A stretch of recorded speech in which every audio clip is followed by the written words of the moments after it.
Ahí estamos. Está grabando, ¿no? Sí. Bueno, a ver si están viendo ahora. ¿Están viendo? No. ¿No? No, no. Ah, un minutito entonces. Ahí, ¿verdad? Tengo que poner acá. Presentar.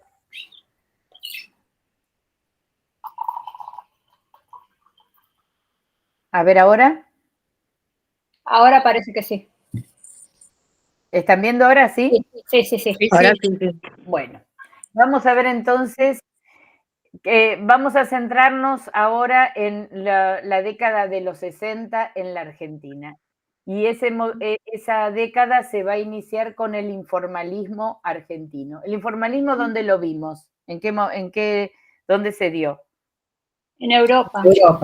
En Europa. Vamos a ver cómo la Argentina va a tener, acá les recomiendo mucho el libro de Andrea Yunta, Vanguardia, Política e Internacionalismo, creo que se llama así, nunca me acuerdo bien el orden, que para mí es el primer ensayo donde hay realmente un cruce con el marco histórico y con la relación entre la articulación entre arte y política, que me parece fundamental para entender bien un movimiento, donde justamente lo que va a plantear Junta es de qué manera, y esto lo reafirmo también particularmente, en que el arte va a tener de los 60, vamos a ver movimientos, por eso dimos expresionismo abstracto y el pop en Estados Unidos, porque vamos a ver de qué manera se van a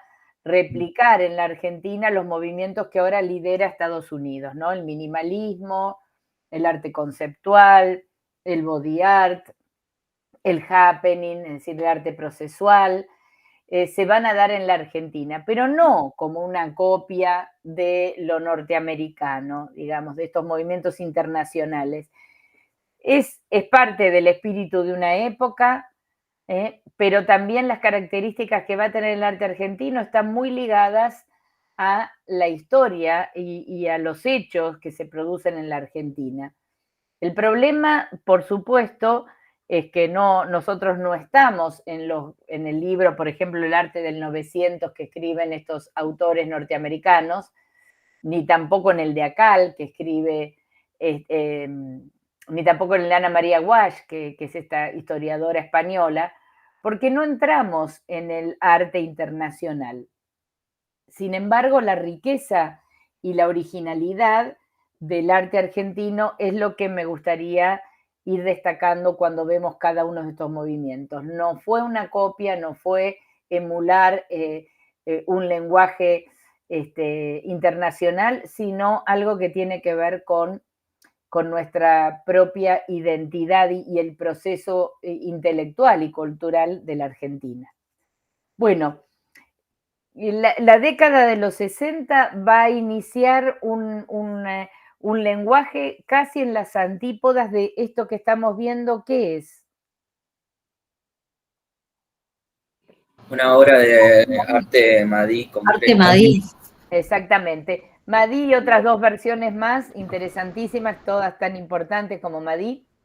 Concreto. Arte concreto, invención, muy bien. Y la tercera, la de los Loza, perceptismo, ¿no?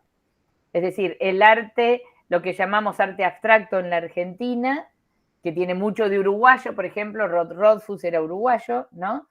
Tenemos el Madí, arte concreto, invención, y perceptismo, que fue las vertientes abstractas, que no voy a repasar, pero que tuvieron una originalidad, tienen otra característica que vamos a ver en el arte argentino, que vamos a plantear que este arte no se da puro en el sentido de los modelos estadounidenses o europeos, sino que como en el caso de arte concreto, que fue tan interesante y tan buenos los trabajos del concretismo en la Argentina, tienen mucho de ecléctico, subrayen esta palabra, ¿qué es ecléctico?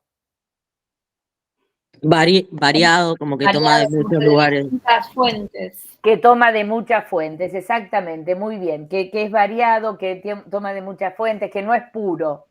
Esa no pureza no quiere decir que el arte sea inferior. Al contrario, a veces la mezcla o la síntesis que se hizo, por ejemplo, en el caso del concretismo en la Argentina, bueno, todos tuvieron, los tres movimientos, perceptismo, arte concreto, invención y Madí, el marco recortado, que después lo vamos a aparecer mucho tiempo después en Estados Unidos con el minimalismo. Así que, bueno, acá tenemos...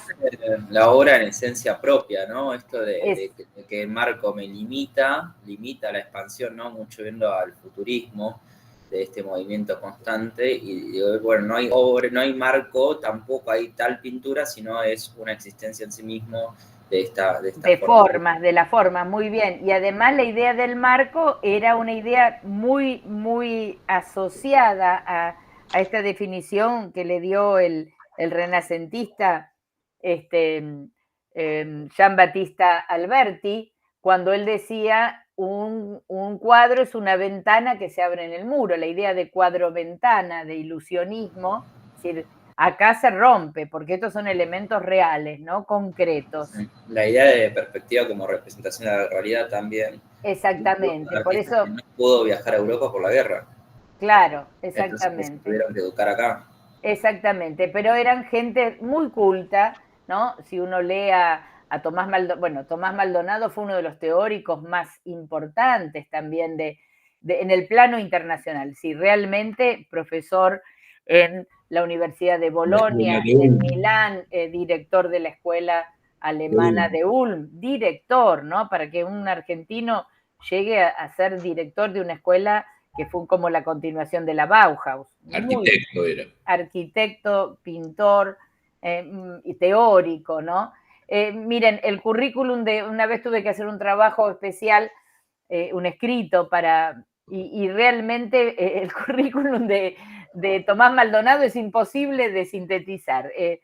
Premios, cursos en las universidades de Estados Unidos, creador de la revista Nueva Visión, impresionante realmente su actividad, ¿no? Bueno, acá estamos viendo entonces ejemplos, ahí tenemos a Gyula Kosic, otro gran teórico, tuve la suerte de hablar con él varias veces, entrevistarlo en su taller, un hombre extraordinario, de una gran cultura, ahí en su casa tenía las fotos con Malraux, con Piaget, con Sartre, con Naungabo, un hombre escribió muchísimo, bueno. Y ahí tenemos a lo que fueron muchos de los maestros del grupo del informalismo, que miren, el otro día que fui al Museo Fortabata hay mucha obra de ellos, que fue lo que llamó el grupo medio los artistas de París, como en este caso Raúl Russo, maestro, por ejemplo, de Kenneth Kemble, es decir, del arte que tenía toda esta, muy ligado a lo figurativo, o sea, dentro de los figurativos no abstractos como lo que acabamos de ver, pero muy ligados a Picasso, a Matisse, a Cézanne, que por supuesto en la Argentina siempre se miró muchísimo más al arte francés. Victorita y Diomedes también predecesores de ellos, ¿no? Bueno, Diomedes es de la escuela de la Boca, pero también constructivo, ¿no? Pero el Russo y acá del Prete, estos dos que vimos, perdón, son de Raúl Russo, y acá del Prete viajan a París y conocen acá del Prete, lo tenemos muy cercano. ¿A quién? ¿A quién le ven un aire a qué? Picasso. A Picasso, a Chagall, Bueno, y ahora vamos a entrar en el marco histórico, ¿no? Al marco histórico voy a seguir un poco el texto de Andrea Yunta, que está muy bien. Ella inicia la década de los 60 hablando de los 50 y hablando de los 12 años de gobierno peronista, donde o también un poquito pasaba con el gobierno peronista que cuando había que mandar obra a Argentina se mandaba los concretos, pero el ministro de Educación, que era un médico, Oscar Ivanišević, era totalmente contrario a el arte, no quiso que se le dé un premio a Raquel Forner, es decir, sí, exactamente, fachos. Y bueno, cerró además, la facultad un cuatrimestre. Claro, y ahí en ese momento muchos de los profesores, como Spilimbergo, como Berni, se van a ir a Tucumán, a la Universidad de Tucumán. Ahí va a ir Alonso como alumno, jovencito, a formar un núcleo mucho más libertario, más libre y sin el peso de lo que fue la política cultural de la época de Perón. Bueno, acá tenemos la Revolución Libertadora, que va a dar un corte a la segunda presidencia de Perón en 1955, y tenemos también un gobierno militar entre el 55 y la convocatoria en 1958 a elecciones condicionadas. ¿Cuál era la condición de esas elecciones donde va a ganar Arturo Frondizi del Partido Radical? Que no estuviera en el peronismo. Exactamente, con la proscripción del peronismo, exactamente. Frondizi además había protagonizado un año antes la división del Partido Radical en el radicalismo intransigente, que era lo que él representaba, y el radicalismo del pueblo, que va a ser la otra presidencia que le sucede a Arturo Frondizi, que fue la de Guido. Arturo Illia. Bueno, Guido quedó en el medio, pero no fue, porque ¿dónde terminó Frondizi? Bueno, Frondizi terminó, en ese momento eran 6 años la presidencia, en Martín García, exactamente, la isla Martín García, en un golpe que dan los militares en el año 62. Tendría que haber yo estaba en la facultad, en un Ateneo, con un montón de alumnos, y vino la policía, que nada que ver, éramos muy jóvenes y estábamos en clase, y nos sacaron del antiguo hospital de clínicas, que fue demolido, un crimen, nos sacaron a todos con los brazos en alto a la calle Córdoba. Horrible. Y al pobre Arturo Frondizi le hicieron 33 planteos los militares, o sea, era un gobierno, diríamos, también con la proscripción del justicialismo, Perón exiliado en España, y también interesante tener en cuenta que los militares tallaban fuerte, ¿no? Tal es así que lo sacaron del poder en el año 62. Aparece Guido, que era el presidente de la Cámara de Senadores, y luego se llama nuevamente elecciones, pero vamos a centrarnos que hay un cambio de época. Año 58 asume Frondizi y hay un cambio de época. Un cambio de época que va a hacer que en los 8 años, apenas 8 años, entre la presidencia de Frondizi y el final, también con un golpe militar de Arturo Illia, fueron 8 años donde se produce, yo diría que el mejor momento de la cultura, la educación y el arte en la Argentina, en donde había libertad de expresión, donde no había censuras, y donde además la Argentina vivió de alguna manera, de manera ilusoria, no real, la idea de que la Argentina pertenecía, a diferencia de otros países latinoamericanos, por el nivel de educación que había, por el grado de alfabetización, por el grado de escolaridad que tenía la Argentina, éramos una élite. Claro, en Sudamérica. Exactamente, y la idea de que no pertenecíamos al tercer mundo, que estábamos casi llegando al primero. Vamos a ver ahí el Ditela, la aparición de una industria, que fue lo que proponía Frondizi salir del esquema agroexportador. Por eso lo echaron. Por eso lo echaron. Sí, toda bueno, la oligarquía terrateniente junto con los militares. Bueno, es discutible, muy discutible. Es discutible, por eso decimos, es discutible porque después incluso Onganía continúa con, en ese momento cuando está Frondizi, vamos a ver que antes, incluso en la época de Perón, desembarca la industria Kaiser, que van a ser después las bienales Kaiser en Córdoba, la Chevrolet, es decir, industrias automotrices que le dieron... las heladeras. Bueno, ellos, los Ditela son toda una historia muy interesante que los estuvieron trenes, antes. Tafí del Valle, los trenes. Sí, es decir, vamos a ver que vamos a tener en esos años además, sí, la característica de Frondizi era diferente a otras presidencias, en el sentido de que Frondizi fue un hombre de la universidad, era profesor en la universidad, y su hermano era el rector de la universidad, Ricciero Frondizi. Ricciero secuestraron, lo mataron. A Silvio. A Silvio, no al hermano de él, pero el hermano era... haber sido el primer presidente realmente intelectual de... Exactamente. Y el único posiblemente. Y también después Ilía era un médico rural amoroso que no cobraba a la gente, que murió pobre, ¿no?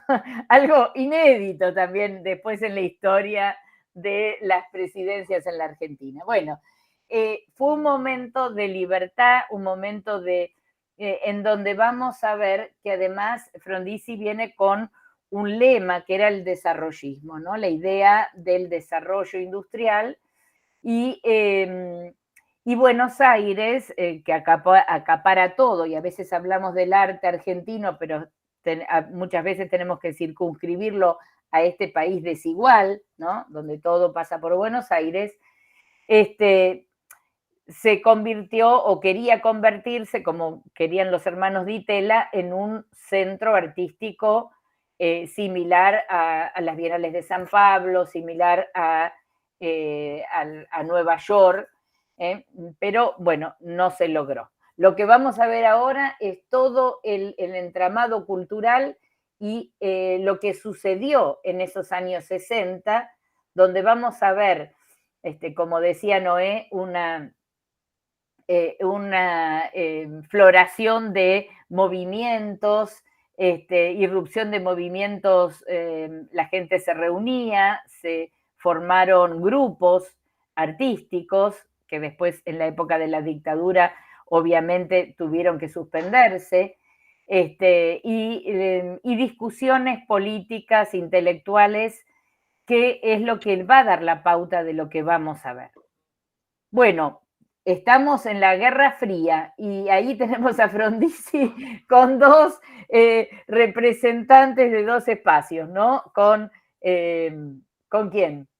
Con el Che, con Kennedy. Con el Che Guevara y con Kennedy. Kennedy. Esta idea también, de alguna manera, un proyecto, digamos, capitalista, pero con una mirada más socialista que quería Frondizi.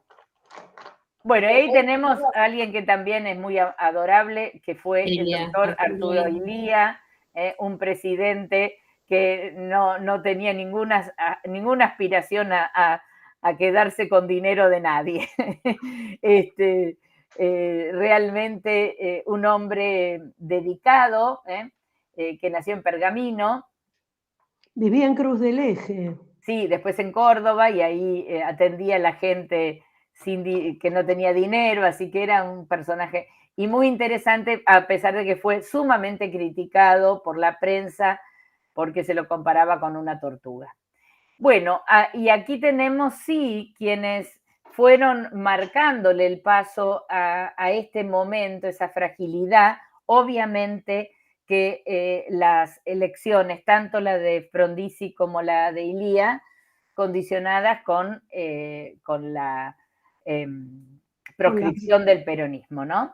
Y ahí tenemos Sí, y ahí tenemos a Onganía, que lideró el golpe de Estado, es decir, nosotros vamos a ver que la década del 60 tiene un momento bisagra, que es 1966, que va a ser justamente el golpe de lo que se autoproclamó Onganía Revolución Argentina.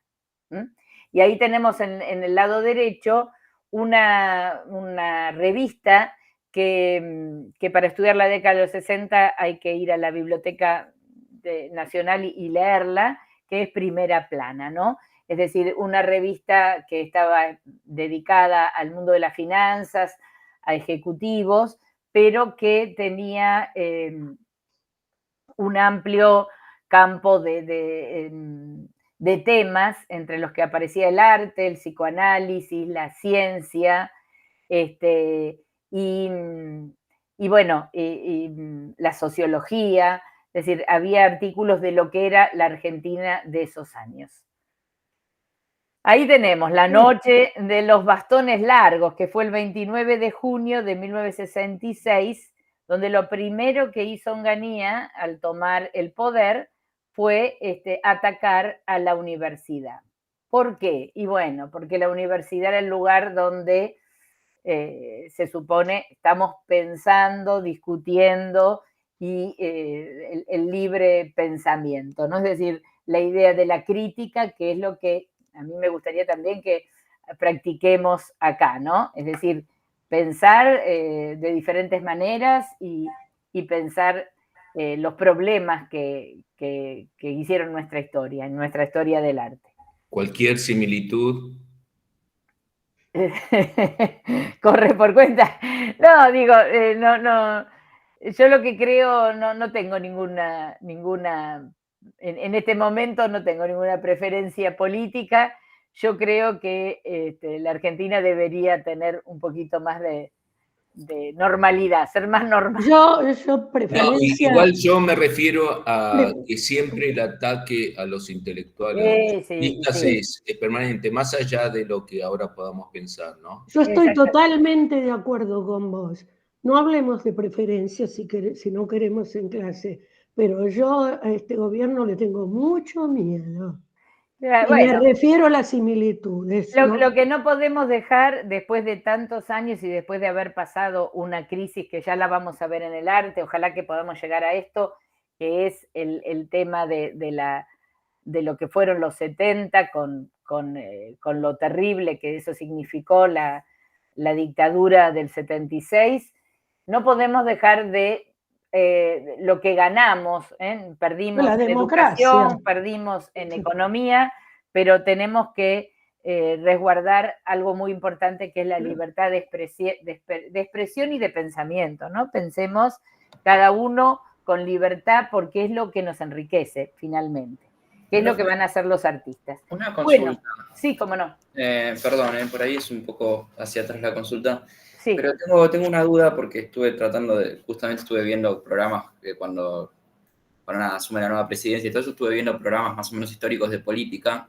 Sí. Y quería consultar porque siento o veo una tensión histórica entre lo que es la presidencia de Iria y de Frondizi, que me parece que aparentemente fueron muy importantes, si bien en los programas peronistas por ahí no las cuentan tanto, en todo lo que fue educación y todo esto que nos cuentan, ¿no?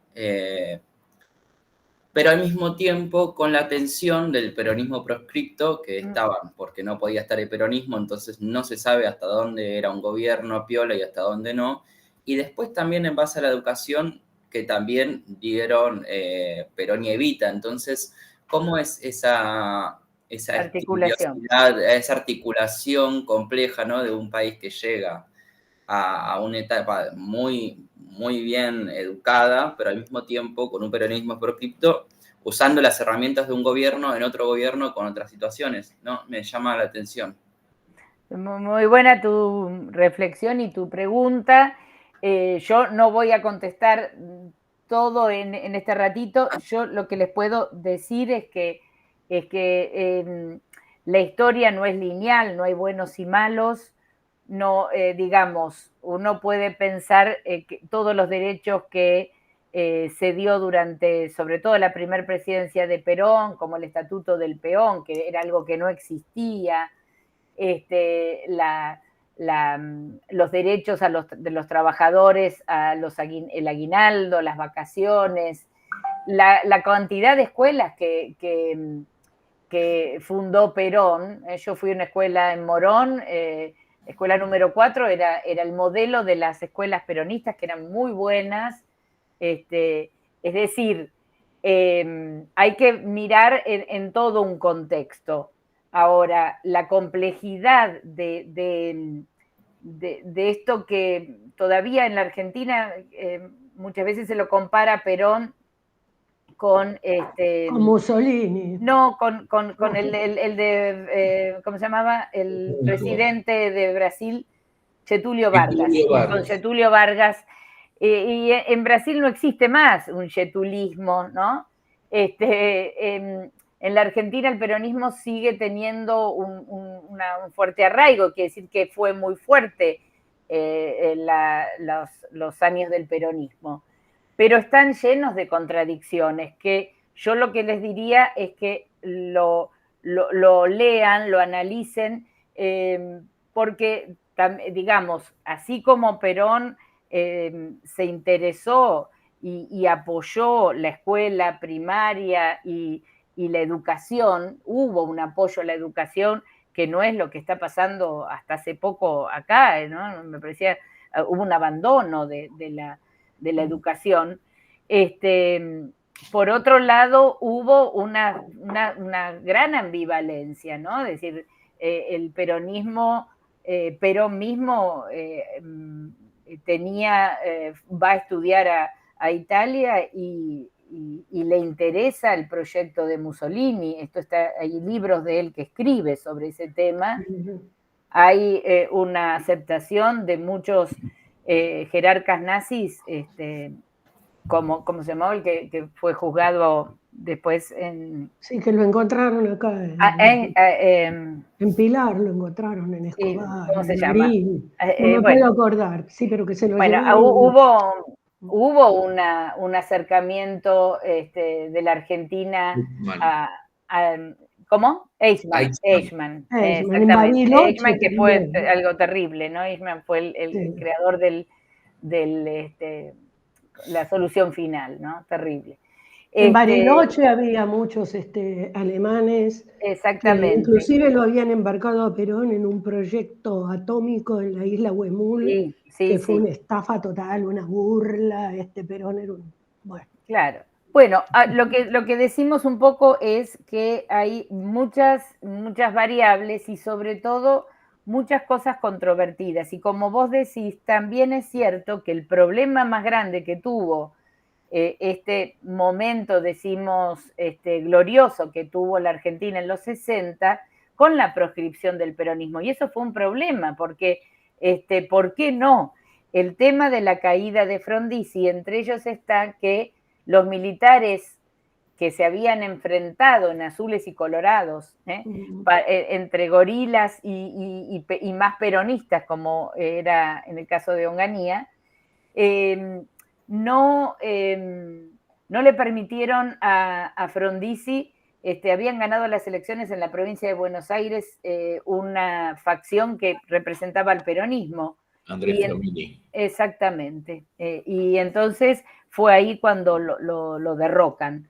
Es decir, la historia, yo preferiría, antes que decir todo malo o todo bueno, es compleja. Es más compleja. Totalmente, pero me llamaba mucho la atención. Incluso después del lado peronista está la persecución a los actores comunistas. O sea, hay de los dos lados un poder bastante complejo. Exactamente. Pero me llamaba mucho la atención cómo llegar a ese elitismo en base de un movimiento obrero, y es como que hay como mucho barullo en esa época. Sí, yo les diría, a mí me gusta, pero también digo, lean todo, pero el libro de Luis Alberto Romero, Breve Historia de la Argentina Contemporánea, me parece que es un texto de uno de los grandes historiadores contemporáneos. Su padre fue José Luis Romero, fue rector de la Universidad de Buenos Aires, un hombre de muchísimo prestigio, ¿no? Director de la revista Imago Mundi. Me parece que estaría bueno que lo lean. Además, escriben los dos que son una maravilla. Es claro y fácil y llevadero, como muy poca gente sabe escribir. Entonces, si quieren leer, me parece muy importante la breve historia de la Argentina contemporánea. Es más, yo lo tengo acá siempre, porque siempre estoy leyendo y acá lo tienen, no sé si ustedes lo ven, acá el libro. Luis Alberto Romero. Bueno, estamos justamente, es importante leer historia porque el arte va a girar sobre esto. Ahora, como conceptos grandes para entender esta época, vamos a ver, miren este cuadro, esta foto, donde acá está una artista muy buena que fue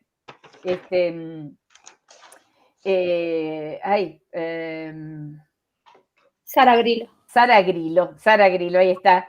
Miguel Ocampo, el que está aquí es Clorindo Testa, que lo pude conocer, un hombre maravilloso. Fernández Muro, el esposo de Sara Grillo, y este es Kazuya Sakai, un artista que formaron un grupo de artistas que están entre los concretos y el informalismo, que era una abstracción sensible. Acá tenemos la obra de Sara Grillo, que la tienen en el museo, es preciosa, es decir, una época donde había así como una elegancia. Y en cuanto a los conceptos importantes, lo que estamos viendo es una expansión de la cultura a una clase media ampliada. Esto fue muy importante de los 60. Ahí está José Antonio Fernández Muro, que era de origen español, y ellos después vivieron mucho tiempo también en España. También tenemos esta obra, que es del Museo Nacional, preciosa, miren qué elegancia, los colores, los tonos. Bueno, vamos a ver qué fue el informalismo. El informalismo nosotros lo habíamos visto que nace en Europa de la crisis de la Segunda Guerra Mundial, ese no lenguaje, no hay nada que transmitir, es solamente materia. Y la pregunta que nos vamos a hacer, la pregunta del millón es, ¿por qué la Argentina, si decimos que vive esta expansión de la clase media, de la educación, cada vez a sectores más amplios, ¿por qué aparece el informalismo? Bueno, la respuesta tampoco se las voy a dar, pero también vamos a ver que los años 60, que yo tomaría prestado de un concepto también de Eric Hobsbawm, de los 60, que lo llama los años dorados, porque en el mundo fueron años de avance frente a lo que fue el pasado terrible y la destrucción masiva de la Segunda Guerra Mundial. Momento en que aparecen, vuelvo a decir, los medios de comunicación, una mejor calidad de vida, pero en la Argentina también vamos a ver que había crisis económicas y acá también no podemos sintetizar ese momento. Mario Pucciarelli, esta obra que está en el museo, la pueden ir a ver, se llama De Profundis, y acá vemos claramente un informalismo matérico. Fue el primer premio que se ganó, que dio el Di Tella, lo gana Mario Pucciarelli, y el premio consistía en que le daban una beca al lugar donde quería ir a vivir y él se va a vivir a Italia. Ahí tenemos otras obras de este informalismo. Ahora sí, vamos a ver un cambio. Pero en respuesta a qué fue el informalismo argentino. Bueno, ahora lo vamos a ir viendo. Lo dejaste en el aire. Lo dejo en el aire, ahora lo vamos a ir viendo. Muy bien la pregunta. Vamos a ver que ahora, ya se los voy a dar, un tamaño grande, en este caso un tríptico, es decir, vamos a ver que hay un cambio en el formato de las obras. Yo creo que, como bien dice Andrea Yunta, si ustedes leen ese libro, que es un muy buen análisis de la historia, con la historia del arte, también los 60 son los años en que se afianzan las villas miserias, ¿no?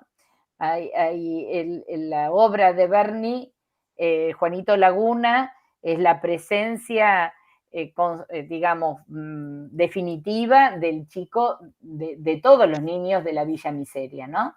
Es decir, hay una expansión económica, había muy poca desocupación, había una expansión de la clase media, pero también había marginalidad, y vamos a ver que es en los 60 cuando crecen, cuando toman volumen los suburbios de las grandes capitales. Ahora lo vamos a analizar, ¿eh? Es decir, hay también desclasados sociales, hay pobreza, era mucho menos que hoy, que tenemos el 50% de la población en la pobreza, pero de alguna manera también esto era un fenómeno que ya venía marcándolo en la obra de Berni con los desocupados. O sea, es por el descontento social. Y además por las migraciones del campo, es decir, el campo no daba mucho trabajo y el gran desplazamiento de masas campesinas a los suburbios de las ciudades. Ahora lo vamos a ver. Vamos a verlo en la obra. A mí me gusta que podamos ver todo lo que planteamos en la concreción de las formas. Gracias. Ahora lo vamos a ir viendo. Aquí tenemos a Luis Wells, que falleció hace poquito, ¿no? ¿O no? Me parece que sí. Estudió en la escuela Manuel Belgrano. Vamos directamente a las obras porque si no, no llegamos.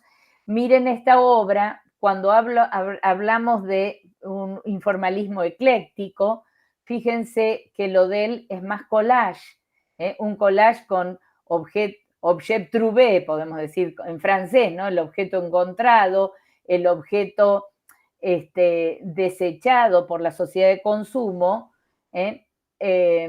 muy interesante, realmente la obra de él es una obra encantadora, tiene formas muy lindas, y acá vemos, por ejemplo, maderas quemadas, maderas de cajón, algo que alude también a lo precario, es decir, la Argentina y Buenos Aires especialmente, que la gente que venía por primera vez decían esto parece Europa. Sí, Europa en el centro, en el microcentro, lo que hoy podemos ver, pero también también Buenos Aires es Villa Miseria. Ya existía la Villa 31, que la había fundado Perón. Exactamente, ya existía. Ahí tenemos Hombre a la Luna, otro tema que va a cruzar este momento de los 60 son los viajes espaciales. Por eso miren lo de ecléctico, es decir, acá tenemos a Luis Well, donde el título remite también a la carrera espacial que pegó muy fuerte en esos años. También la obra de Forner, ¿no? Como va evolucionando desde algo más matérico y conceptual hasta una llegada espacial. Y sobre todo, sí, ya su informalismo es espacial, ¿no? Se llama La Luna, después van a ser los extraterrestres, los terráqueos, muy interesante. Vamos a ver un poquito de la obra de Forner. Ahí tenemos a Kazuya Sakai, un artista que nació en Buenos Aires, murió en Dallas, Estados Unidos, pero de origen japonés y vivió mucho tiempo en Japón. Aquí lo tenemos a Kazuya todavía dentro del arte concreto, geométrico, y acá año 58, marco este año, ¿no? El año 58 es cuando se forma el movimiento informalista, cuya primer muestra va a ser en la Galería Van Riel en el 59, se llamó el informalismo, y aquí tenemos un arte que está muy ligado a ¿qué? A lo que ya vimos. Aquí. Oriental. Al oriental, casi como de manual, ¿no? Kazuya Sakai, de origen japonés, esto parece como un ideograma, con el touch, con Gestual. la mancha, Grandes vacíos, exactamente, y con la mancha, y con el salpicado, y todo con un tiene. arte gestual, ¿no? de la escritura oriental. Pueden ver mucha obra de él, están colgadas en, supongo que estará ahora también, por las veces que fui estaba, en el Museo de Arte Moderno de Buenos Aires. Vayan a verlo. Miren, esto también parece un ideograma. Qué lindo. También en este sentido vamos a ver ese eclecticismo, por ejemplo, en Casulla, que va de estas formas gestuales, orientales, a un arte matérico. Es decir, él incorpora algo que en Europa por ahí había un artista matérico y otro gestual. Acá se mezcla. Y vamos a ver que si bien pasan los años, 64, y aquí ya se introduce otras cosas, un aire a qué ya aparece en esta obra, que es matérica, que es gestual, pero ya hay formas más que, más Más icónicas, definidas. más Sí. del pop, quiere decir que hay mezcla. Y Casulla saca y después salta el arte cinético y óptico en una serie muy interesante, que no es lo más característico de él, pero que va a ser justamente año 76, ya estamos fuera, ¿no? Vamos a ver ahora la figura de un artista que, como bien dice Luis Felipe Noé, del quien recomiendo todos los libros que escribió, porque es un artista de la nueva figuración, pero es además un crítico y un historiador del arte excelente, muy, muy, muy concreto en el hacer, que a mí me parece importantísimo, en el lenguaje plástico en sí. Vamos a ver la figura de Alberto Greco. Decía Noé, fue el detonante, fue el artista que de alguna manera detonó, rompió, quebró ese concepto del arte como la buena forma que vimos con los concretos o con los figurativos de la Escuela de París, a un arte que va a llevarnos también en la Argentina, y esto sí lo voy a remarcar, fue muy, muy importante la influencia del existencialismo, es decir, el pensamiento de Sartre y esta idea un poco, ahora sí, contestando a la pregunta que me hacían recién, el informalismo en la Argentina tiene, ¿cuáles serían los motivos? Bueno, un motivo muy cercano a nuestra idiosincrasia, a una mirada melancólica, trágica, ¿no? Como podríamos, no me sale la palabra en este momento, como el tango, que es un poco depresiva de la existencia, que lo vamos a ver encarar claramente en una figura muy grande que fue la de Alberto Greco. Alberto Greco nace en Buenos Aires, estudia 3, 4 meses en la escuela Manuel Belgrano y se suicidó tomando unas pastillas en Barcelona en 1965 y haciendo una especie de performance de su propia muerte porque se escribió fin en su mano. Bueno, yo no sabía que esta obra está para verla. Vayan al Museo Fortabat, yo les dije que tienen que ir a ver la obra de Emilio Renard, y esta obra la tienen ahí. El otro día que fui me alegró tanto que esta obra es de la colección Fortabat, así que la pueden ver. Bueno, yo diría que no hubo ningún artista del informalismo europeo que haya tocado fondo como tocó Alberto Greco. Es decir, es más informalista que los informalistas europeos. Y ese fondo está en esa materia que él va a hablar sobre la materia, le va a aconsejar a sus amigos que eran todos, formaban grupos y estaban muy conectados en ese momento, en que las obras él las dejaba en el balcón para que le diera la lluvia, el viento, para que tuvieran una existencia temporal, ¿no? Él decía, además, aconsejaba orinar sobre la obra porque el orín tiene un ácido, la uretra, que corroe la materia. Es decir, él va a tocar fondo en obras como esta, ¿no? Nadie hizo en el informalismo una obra casi monocroma, la obra que tiene el Bellas Artes se llama Verde Quemado. Es decir, realmente esto está hecho con brea y barniz. El bleque es como un barniz y brea, es decir, una materia deshecha, una materia como si la existencia llegara a su nivel más bajo, ¿no? Yo veo figuras en la anterior, ahí hay un cadáver, está el cráneo, el tórax y el muslo flexionado, acostado.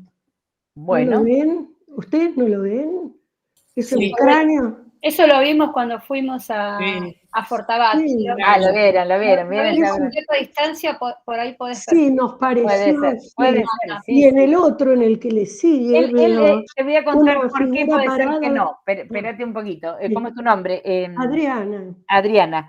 Bueno, no me voy a olvidar. Adriana, hay algo que sí te quiero decir. Es que cuando la nueva figuración se formó, lo invitan a Greco y él dice, yo soy un artista abstracto. Por eso puede ser que no, pero está bien si vos lo ves. Él Pero después va a hacer forma, después va a incursionar en la figura humana como neofigurativo. Va a ser neofigurativo.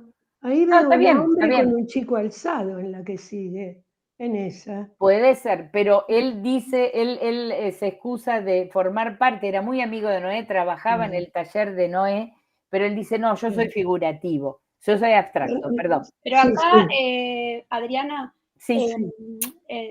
a diferencia de los europeos, de los informalistas europeos, él no tiene toda la carga de la guerra y demás, es algo como existencialista de él, de su trágica vida, de su... Exactamente. No sé, de eso de no ser aceptado, de su condición de homosexual, no sé. Exactamente. Pero es como una vida muy trágica la de él. Exactamente. Y además el rechazo de su padre a su condición de homosexual.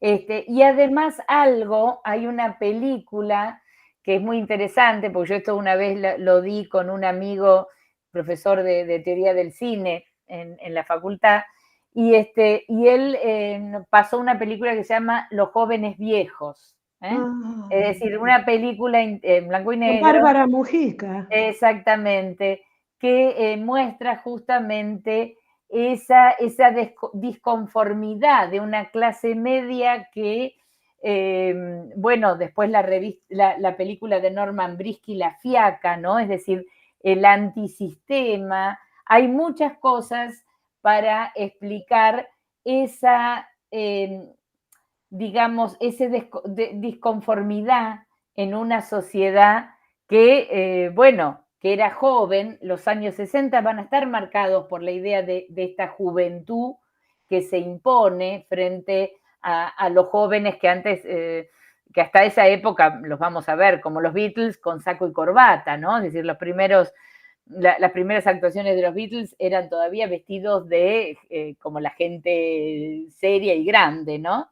Es la época de la juventud. Ahí tenemos el verde quemado, está muy bien lo que dicen. O sea, no hay una explicación única. Y eso es lo que yo les digo. Lean historia y van a ver que había muchísimas contradicciones. Y una de las contradicciones más importantes es que la Argentina tenía un gobierno democrático, pero tenía constantemente en su nuca a los militares. Era una y una casi. Exactamente, y la censura, las prohibiciones, además de un largo periodo de golpes militares que empiezan en la década infame de los 30 y después en el 43, y después el gobierno de Perón, que se exiliaron muchísimos intelectuales a Uruguay. Es decir, era una saga Pero en el de proscripciones. En el de Frondizi había una persecución del comunismo terrible. Era no hables, tené cuidado lo que decís. Bueno, sí, el O sea que comunismo estaba fue el el peronismo gran, claro. proscripto y el comunismo perseguido, Y y además muchos contradicciones artistas muy eran fuertes. comunistas. Y además esto también, ¿no? Es decir, el peronismo fue primeramente, bueno, después lo tenemos a López Rega, las 3A, anticomunismo, el peronismo fue anticomunista, y además el Partido Comunista Argentino fue después peronista, así que es complicado. Es para leer nuestra historia que no es fácil. Que realmente es difícil. Lo que Pero si tenemos que uno, encontrar es el clima de época. si uno tiene en cuenta que la mayoría de los artistas, yo no sé historia del arte, pero leyendo, la mayoría de los artistas en todo el mundo, en sus primeras épocas, han sido populares y comunistas. Y acá, entonces, con esta persecución, ¿cómo se sentían los jóvenes en ese momento? Por Claro, un lado, había, perseguido el comunismo, por otro lado, perseguidos por el peronismo, por otro lado, el peronismo perseguido por los militares. Era un desastre. y nosotros tenemos una particularidad, si uno le tiene que explicar a un extranjero de qué signo es el peronismo, hay peronismo de izquierda, de derecha, y bueno, así que no es fácil. Vamos a seguir un poquito más. Yo les dejo que ustedes lo lean y que se lo cuestionen, porque yo lo sigo leyendo, ¿eh? Y vos sacaste el tema, ¿eh? Hay que leer al Sebrelli de los 60.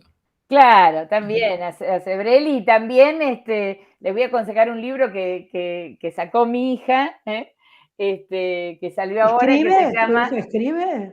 ella es una tesis de doctorado que se la publicó ahora en la editorial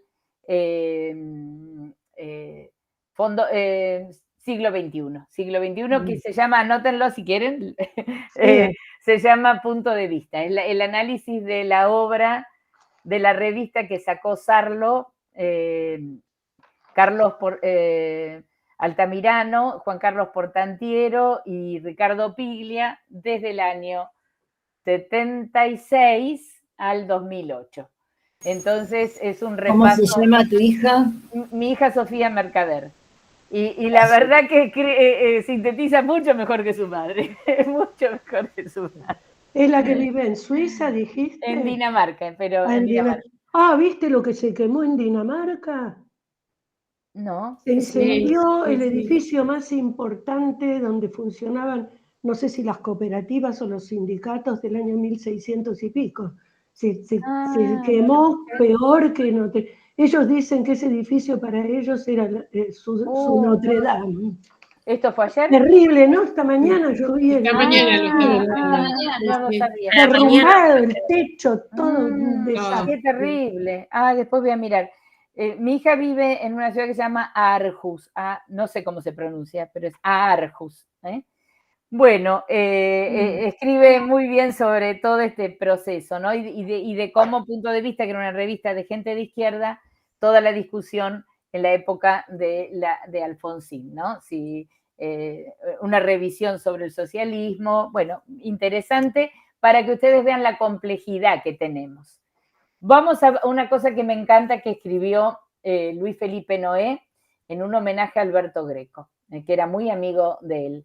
Dice, en un ambiente como el nuestro, Greco era un factor irritante. Estamos hablando de un ambiente muy pacato en los 60. Para él no había límites. Absolutamente atrapado por entonces por la cultura artística, desesperado por la necesidad que lo valoricen, se hacía invitar a donde no lo invitaban para no concurrir luego. Se había convertido en un personaje de leyenda. Y cuando la sociedad convierte un personaje real en un personaje de leyenda, es que algo necesita de él, le significa algo. Lo que Greco significaba era la liberación del prejuicio. Por eso sus propias víctimas, las cargadas de prejuicio, sobre todo sociales, eran quienes coqueteaban con él. Lo veían como un ángel liberador de los prejuicios que en definitiva los atacaba a ellos mismos. Maravilloso este texto. Y ahí tenemos una obra de un artista que en esa época no lo tenían en cuenta y quién lo iba a comprar. pregúntenle al señor Gustavo Constantini cuánto pagaría por cualquier Greco, cuánto pagó, cuánto paga por cualquier Greco. Bueno, acá Greco incluye palabras, acá ya vamos a ver, él primero hace toda una obra informalista, como yo diría, a fondo, tocando fondo, y luego incorpora, no cuando Noé lo invita a formar parte de la nueva figuración, sino que él después va a incorporar escritura. Hay un ensayo extraordinario que escribe Antonio Saura, el artista del grupo El Paso, que fue amigo de Greco y trabajaron con obras en conjunto, hicieron obras juntos. Y Saura escribe un texto muy lindo hablando de la escritura de Greco, que era casi como un diario íntimo. ¿Era un incomprendido de la sociedad?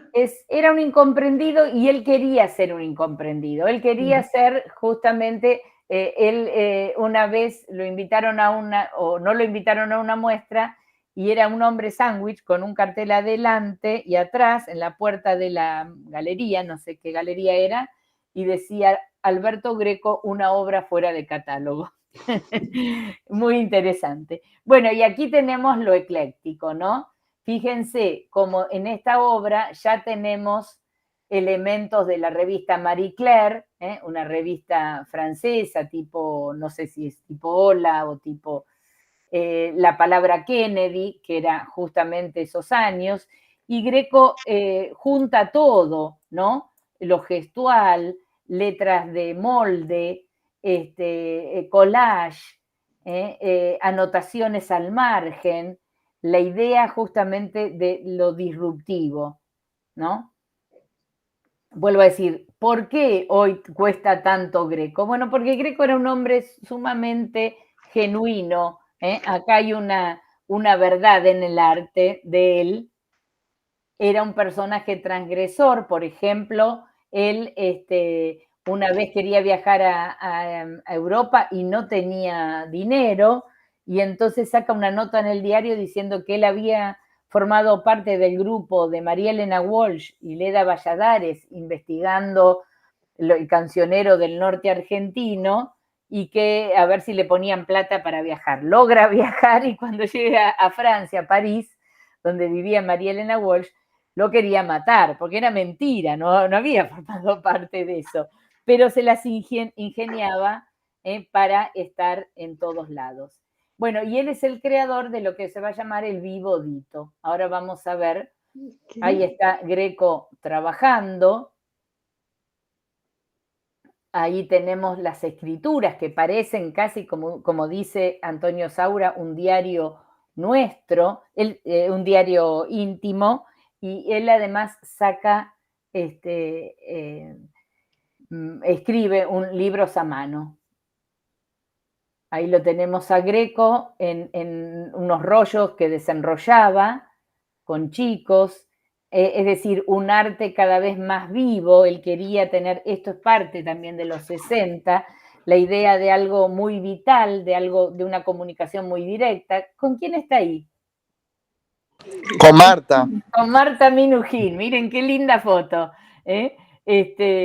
Alberto Greco y Marta con un corpiño en la mano. En la Galería Lirolai, Germán Derbeck, que era la mujer de Curatella Mann, es una francesa súper avanzada, le permite hacer una muestra que se llamó Gato 63. Ahí tenemos la obra de Greco, otra que se llamó Las monjas. Miren este aviso en el diario. El pintor argentino Alberto Greco explica frente a un cuadro Una camisa verdadera, este es el cuadro, la camisa, los motivos que lo impulsaron para realizar Su monja asesinada. Esta era la monja asesinada. Realmente una obra muy disruptiva y, como decimos, ecléctica, ¿no? Acá tenemos muy autorreferencial, ¿no? El nombre de Greco por todos lados, año 64, y qué colores vemos, además de lo gestual, del dripping, de todo esto que vemos acá, una mezcla con qué. con colores primarios, tipo mancha, colores muy luminosos. ¿Y de qué sería? Con estos, con las letras de su Pop. apellido, del pop, exactamente, del pop art. 1964. Hay una obra que la tenía antes en una diapositiva. Él le hace la tapa de uno de los primeros discos de Palito Ortega. Me gustaría qué conseguirlo. contradictorio. No, digo, era un personaje muy interesante, muy conflictuado, pero muy genuino, ¿no? Ahí lo tenemos, y ya en el 64 ya lo estamos viendo aquí con imágenes neofigurativas que después vamos a analizar, ¿no? Fíjense cómo acá aparece casi la neofiguración. Parece Art Brut también ahí. Exactamente. Exactamente. Acá vemos como unas figuras monstruitas que están acá, medias, acá sí ven como si fueran unos fantasmitas, con escritura, con letras de molde, decimos, con tachaduras, con borrados, acá también. Bueno, una obra que hoy se cotiza carísima, y Greco hacía a veces algunas trampas para tener visibilidad, y a veces pedía, yo he conocido gente, coleccionistas, que Greco a veces le decía, por favor, comprarme una obra, no tengo para comer, y le compraban alguna obra. Y hoy cuesta estas paradojas de la vida comercial del arte, ¿no? Si miramos acá, tenemos ya Ahí hay neofiguración. Neofiguración con informalismo, una mezcla muy interesante, muy particular, muy de él, ¿no?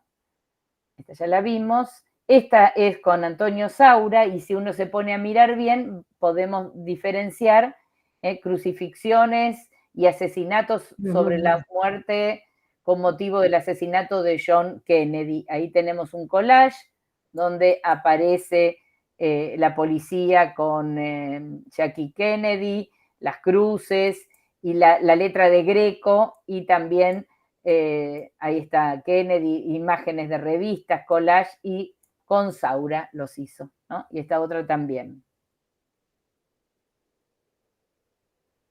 Y acá tenemos a Greco haciendo algo que sería ya performático, ¿no? Que sería arte procesual, que lo inventa él y lo llamó el vivo dito, es decir, el arte del dedo vivo que señala. Y él, que dice, casi a la manera de Duchamp, una mezcla de Duchamp en acción, esto es arte porque yo lo marco. Por ejemplo, una especie de círculo en tiza donde va a marcar, por ejemplo, acá a su amigo, que también estaba en París, Alberto Heredia. Y dice el vivo dito, el arte vivo, esto lo escribe Greco, es la aventura de lo real. El artista enseñará a ver, no con el cuadro, sino con el dedo.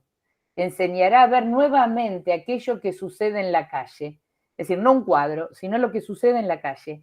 El arte vivo busca el objeto, pero al objeto encontrado lo deja en su lugar, no lo transforma, no lo mejora, no lo lleva a la galería de arte. El arte vivo es contemplación y comunicación directa. Quiere terminar con la premeditación que significa la galería y la muestra. Debemos meternos en contacto directo con los elementos vivos de nuestra realidad. Movimiento, tiempo, gente, conversaciones, olores, rumores, lugares y situaciones. Vivo dito, 1962. En el 63 lo encontramos a Alberto Greco en Italia. Por eso esto está en italiano.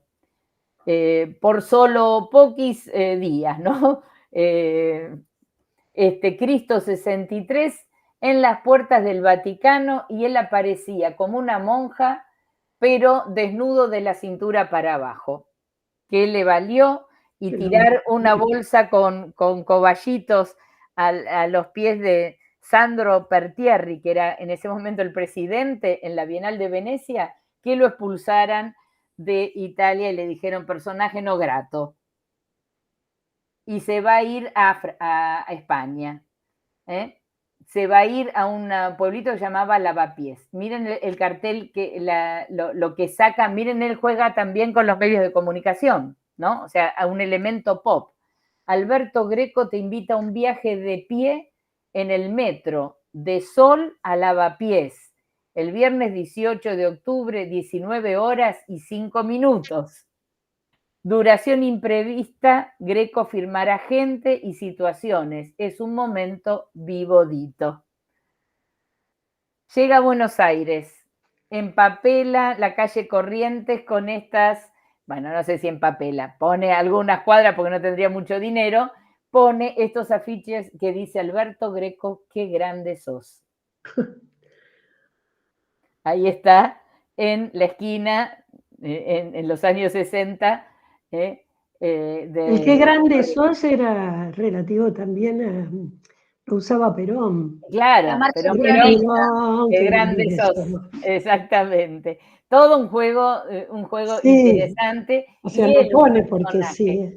Un personaje que él mismo era una obra de arte, ¿no? Ahí lo tenemos, autorretrato vivodito Piedra Laves, en este pueblito en Ávila, un pueblito muy pequeño, donde escribe Greco, el mejor de todos, en francés, ¿no? La obra es él.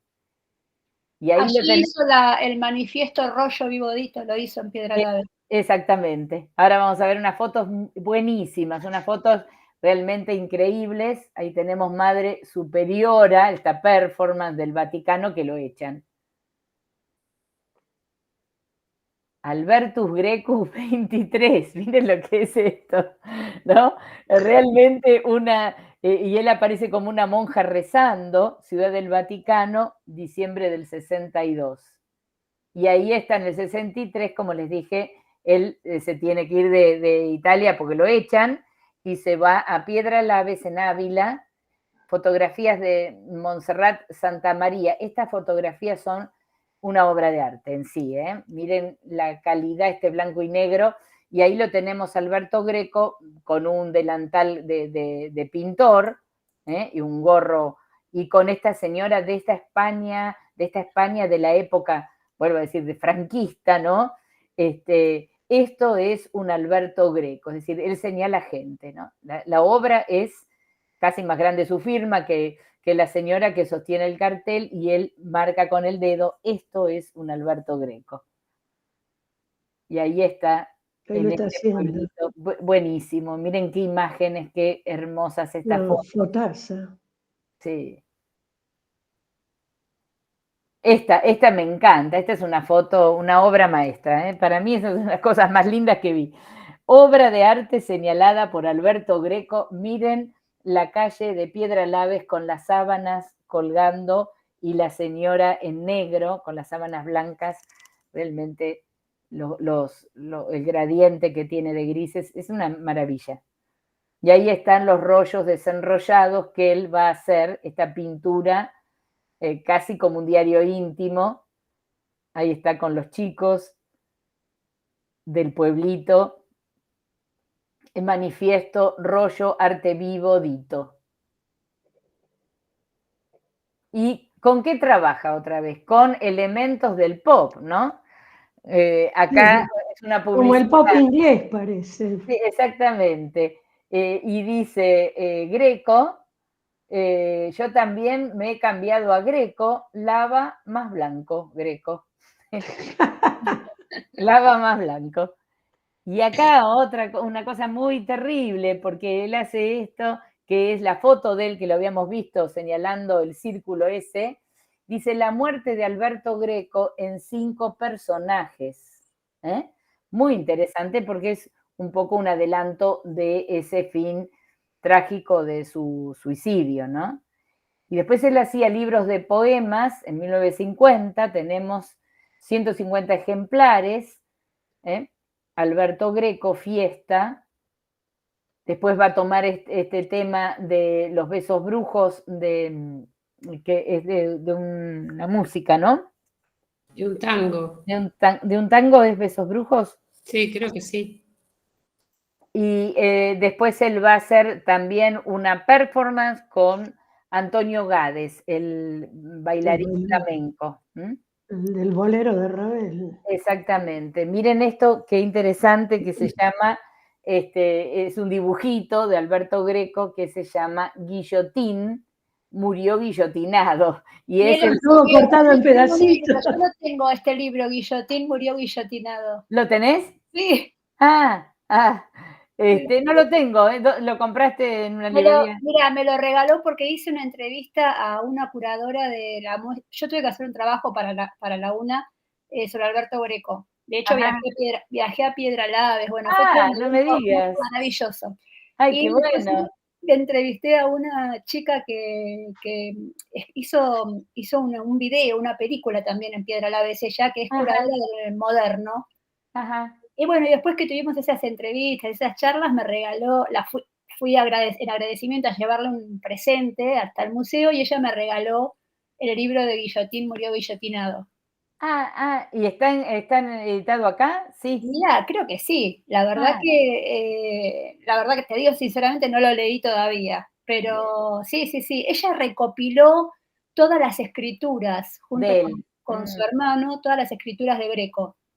Sí, hay anécdotas muy lindas. Hay no sé si vos leíste el IBAN, el Museo de Arte de Valencia. Sí.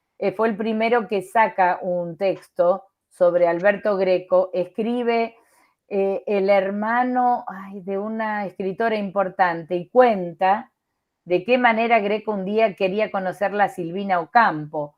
Y los dos estaban en una tarde, los dos se esconden detrás de una cortina y no se ven nunca, pero cosas muy insólitas que nos da la idea también de que Greco era parte de todo un grupo, ¿no?, de intelectuales, de lo que fue la Manzana Loca, donde se reunían en el Jockey Club, en el Moderno, que era un bar, un café, en el Florida Garden, con Borges, con Bioy Casares, con María Elena Walsh. Es decir, no eran, esto es lo que a veces es importante entender, no era un pintor solo, sino que era justamente un momento de confluencia de intelectuales. Mujica Lainez, que era el crítico, súper escritor y además crítico del diario La Nación. Es decir, era todo un grupo interesante de gente, ¿no? Y Alberto Greco era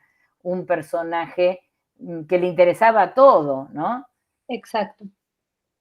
Es muy, muy interesante ver estas obras, ¿no?